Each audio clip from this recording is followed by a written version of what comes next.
عادت کی خرابی۔ کفشہ ادریس، کراچی۔ سالار ایک سمجھدار اور عقل مند لڑکا تھا، لیکن اسے جھوٹ بولنے کی عادت تھی جو سب ہی کو ناپسند تھی۔ گھر والے تک اس کی اس عادت سے پریشان رہتے تھے۔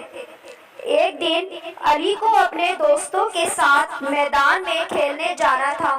جب اس کی امی نے اسے اجازت نہیں دی تو اس نے اپنی امی سے کہہ دیا کہ وہ اپنے دوست کے گھر پڑھنے جا رہا ہے۔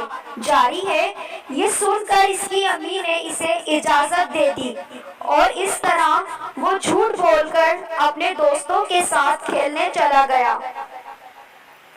جب وہ میدان میں پہنچا تو سمیع عمر کو گیند کر رہا تھا۔ اسی دوران کھیل میں گیند علی کی ٹانگ پر لگ گئی اور وہ گر گیا۔ علی بری طرح زخمی ہو چکا تھا۔ محلے والے فوری طور پر علی کو اسپتال لے کر گئے اور اس کے والدین کو اطلاع دی۔ علی کے والدین جب ہسپتال پہنچے تو وہ بے ہوش تھا۔ جب اسے ہوش آیا تو وہ مسلسل رو رہا تھا۔ اس واقعے کے بعد علی نے اپنے والدین سے وعدہ کیا کہ وہ کبھی جھوٹ نہیں بولے گا۔ اس ویڈیو کو لائک کریں، کمنٹس کریں اور شیئر کریں۔ اللہ حافظ۔